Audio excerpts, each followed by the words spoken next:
You use it in every decision that feels small, in every thought that seems to arrive do nothing. In every memory that suddenly resurfaces while you're brushing your teeth or staring at a window without any particular reason. And even when you believe you are doing absolutely nothing, your brain is still working quietly in the background, comparing patterns, scanning for meaning, predicting what comes next, and managing the countless processes that keep you alive without ever asking for your attention. It sits inside your skull with no moving parts you can feel, no sound you can hear, no light you can see. And yet it's the reason you recognize a face after years. The reason a song can pull you into a different decade. The reason you can feel anxiety before you can even name what you're afraid of. And the reason you can laugh at something you didn't expect to be funny, as if your own reaction surprised you. Most people grow up believing the brain is a kind of command center, a single unit with a single voice, a place where you live, making choices, running the show, and directing the body like a pilot in a cockpit. But the real story is much stranger and much quieter, because what you call you is often the end result of many systems negotiating behind the scenes, filtering what you notice, shaping what feels real, and delivering a final version of experience that arrives already edited. And once you understand that, it becomes difficult to see your thoughts as simple, your memories as fixed, or your perceptions as purely objective, because so much of what your brain does happens before you ever become aware of it. Your brain is not just something you carry with you. It is the lens through which everything in your life is filtered, interpreted, and assigned meaning, which means that your experience of the world is never a direct recording of reality itself, but a constructed version shaped by expectations, past experiences, and internal states that influence how things feel. Every sound you hear, every face you recognize, and every emotion you experience arrives already processed and simplified to fit what your brain believes is useful in that moment, because its priority is not perfect accuracy, but coherence and continuity. This matters because much of what we assume to be conscious choice is actually the result of automatic systems working before awareness arrives, deciding what deserves attention, what can be ignored, and what should trigger a reaction, which explains why you can feel drawn to something without knowing why, or certain about a decision you explain afterward. It also explains why habits feel powerful, why change feels uncomfortable, even when it makes sense, and why familiar patterns often feel safer than unfamiliar ones, because the brain values predictability more than optimization. The way you remember the past, imagine the future, and interpret the present all depend on the same underlying mechanisms, meaning that memory, imagination, and perception are variations of a single system trying to make sense of incomplete information. Understanding this doesn't mean distrusting your brain, but recognizing that frustrations are not personal failures, but natural consequences of how the brain organizes experience. To understand how the brain really works, it helps to step away from the idea of a single command center and instead imagine something closer to a vast, layered system where many smaller processes operate at the same time, each handling a specific kind of problem, each responding to patterns it has learned over years, and each contributing a small piece to what you eventually experience as a thought, a feeling, or a decision. Rather than waiting for information and reacting to it, your brain is constantly predicting what will happen next, using past experiences to generate expectations about the world, your body, and other people, and then quietly comparing those predictions to incoming signals, adjusting its internal model whenever something doesn't match, often without you ever noticing the correction taking place. This means that perception is not passive, but active, because what you see, hear, and feel is partly based on what your brain expects to encounter, which is why familiar environments feel easier to navigate, why ambiguous images can suddenly snap into clarity, and why you can sometimes miss obvious details when they don't fit the story your brain is already telling itself. At the same time, the brain is deeply economical, always trying to reduce effort, conserve energy, and simplify complexity, which is why it relies so heavily on shortcuts, patterns, and generalizations, grouping experiences together, filling in gaps, and smoothing over inconsistencies to create a coherent narrative that feels stable enough to function within. This economy comes at a cost, because simplification can turn into assumption, prediction can turn into bias, and efficiency can turn into rigidity. But from the brain's perspective, these are acceptable trade-offs in exchange for speed, continuity, and survival. Importantly, there is no single place inside the brain where you reside. Making decisions in isolation because what feels like a unified self is actually the outcome of many processes reaching temporary agreement, moment by moment, creating a sense of continuity that feels solid even though it's constantly being rebuilt. Thoughts don't appear because a central authority summons them, but because certain networks become active at the right time. Emotions don't arise because you choose them, but because internal signals reach a threshold. And decisions often begin forming long before you become aware that a choice is being made. Seen this way, the brain is less like a machine waiting for instructions and more like a living system in constant motion, adapting, predicting, correcting, and negotiating with itself, all to maintain a workable version of reality that allows you to move through the world without being overwhelmed by its full complexity. One of the least noticed things about the brain is that it never presents reality exactly as it is, because what you experience is always a version that has been filtered, adjusted, and simplified to match what your brain believes is most relevant in that moment, which means that by the time something reaches your awareness, it has already passed through multiple layers of interpretation. Your eyes don't send complete images to the brain. Your ears don't transmit full sounds.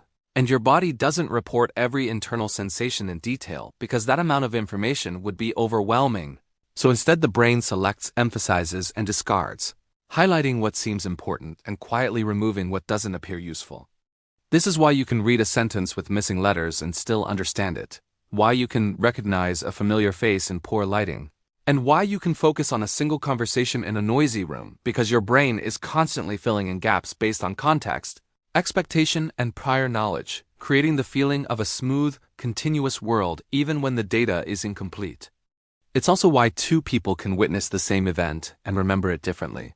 Not because one of them is lying, but because their brains emphasized different details, filtered different signals, and constructed slightly different versions of the same moment, each one feeling entirely real to the person experiencing it. What feels like perception is, in reality, interpretation, and what feels like certainty is often the result of the brain choosing the most efficient explanation rather than the most accurate one, which is usually good enough for daily life, but can quietly shape beliefs, assumptions, and reactions without ever announcing itself. Once you understand this, it becomes clear that your brain is not showing you the world as it is, but as it thinks it needs to be for you to function.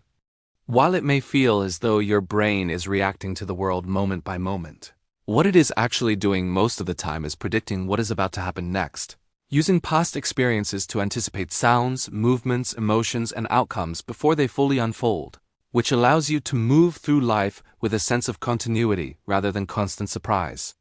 These predictions happen quietly and automatically, shaping how fast you react, how familiar something feels, and how confident you are in your understanding of the situation. Because when the brain's expectations match what actually occurs, everything feels smooth and effortless, and you rarely notice that anything special has happened at all. When expectations don't match reality, however, that mismatch creates a signal that something needs to be adjusted, which might show up as confusion, hesitation, surprise, or discomfort. And it is in these moments that learning, adaptation, and change quietly take place, even if you don't consciously label them as such. This predictive nature explains why routines feel comfortable, why familiar paths seem shorter, and why repeated experiences gradually require less attention, because the brain has already built a model of what to expect and no longer needs to actively analyze every detail. It also explains why sudden changes can feel jarring, why unfamiliar environments demand more energy, and why uncertainty often feels emotionally heavier than difficulty itself, since the brain is forced to abandon its predictions and work in real time, which is far more demanding. In many ways, your sense of self is also shaped by prediction, because your brain doesn't just anticipate the world around you, but also your own reactions, preferences, and behaviors, quietly maintaining a consistent story about who you are, even as the details slowly change. Seen this way, your brain is less like a responder to reality and more like a silent narrator, constantly guessing the next line before it's spoken. It's easy to assume that the brain's main job is to understand the world as accurately as possible, to create a faithful internal map of reality that reflects what is truly happening around you. But accuracy, in the strict sense, has never been its primary goal. Because from an evolutionary perspective, being useful has always mattered more than being correct. Your brain is optimized to keep you functioning, moving, and responding quickly enough to survive, which means it often prefers simple explanations over complex ones, familiar patterns over novel interpretations, and emotionally charged information over neutral detail, since those signals tend to demand faster responses. This is why the brain can hold on to an impression even after new information appears, why first impressions are so powerful, and why emotionally intense moments tend to dominate memory. Because the systems responsible for survival and relevance are given priority over those responsible for careful evaluation. Rather than storing events exactly as they happened, the brain stores what it believes mattered most about them, compressing experiences into summaries that can be recalled quickly and reused to guide future behavior, even if some of the original detail is lost or reshaped along the way.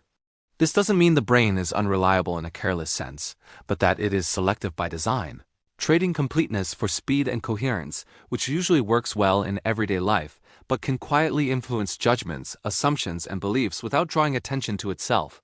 What feels like certainty often emerges not from thorough analysis, but from internal agreement among systems that prioritize efficiency, emotion, and familiarity, creating a sense of confidence that feels solid even when the underlying information is partial. Once this is understood, it becomes clear that the brain's version of reality is not a perfect mirror, but a practical sketch, refined just enough to keep life moving forward. Most people imagine memory as something stable, like a recording stored somewhere in the mind that can be replayed whenever needed. But the brain doesn't work that way because memories are not preserved as fixed files, and each time you remember something, the brain quietly reconstructs it using fragments, context, emotion, and expectation. When a memory resurfaces, it is not retrieved intact, but rebuilt in the present moment, influenced by who you are now, what you believe now, and how you currently feel, which means that remembering is not a passive act, but an active process that subtly reshapes the past each time it occurs. This is why memories can change over time without you noticing, why details fade while emotions remain, and why two memories of the same event can feel different years apart, even though both feel equally real and equally personal. The brain prioritizes coherence over precision, adjusting memories so they fit the current narrative of your life, smoothing contradictions, reinforcing meaning, and sometimes simplifying complex events into cleaner stories that are easier to carry forward. This process is not deception, but adaptation, because a perfectly accurate memory would often be less useful than one that aligns with your present understanding of yourself and the world, helping maintain a sense of continuity and identity across time. It also explains why memories are deeply connected to emotion, because emotional signals act as markers of importance, guiding which moments are strengthened, which are softened, and which gradually dissolve, leaving behind only an outline of what once happened. Seen this way, memory is not a storage system, but a living process, constantly updated, edited, and rebalanced, allowing the past to remain flexible enough to support the present. One of the most common misunderstandings about the brain is the idea that it is something you consciously control, as if thoughts, emotions, and decisions appear because you deliberately summon them, when in reality most mental activity begins long before awareness arrives, and what you experience as conscious thought is often the final layer of a much deeper process. Another widespread belief is that the brain is either logical or emotional, as though these were separate modes that compete with one another. But this division doesn't truly exist, because emotion and reasoning are deeply intertwined, with emotional signals helping guide attention, prioritize information, and assign value, even in decisions that feel purely rational. There is also the assumption that memory is a reliable record, something that can be trusted as evidence of what truly happened, when in fact memory is shaped by repetition, context, and expectation, which is why confidence in a memory does not necessarily reflect its accuracy, but rather how often and how recently it has been reconstructed. Many people also believe that focus is a matter of effort alone, that attention can simply be directed at will, without realizing that attention is heavily influenced by novelty, emotional relevance, fatigue, and prediction, all of which quietly compete for mental resources in the background. Another subtle misunderstanding is the idea that the brain is designed for happiness, clarity, or fulfillment, when its actual priorities are stability, survival, and efficiency, meaning that discomfort, uncertainty, and contradiction are not signs of malfunction, but natural byproducts of a system trying to balance competing demands.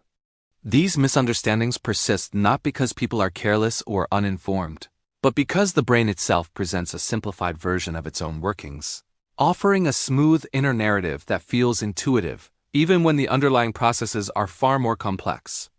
Once these assumptions are gently set aside, the brain begins to look less like a personal assistant waiting for instructions, and more like an independent system you are constantly in conversation with, even when you don't realize it.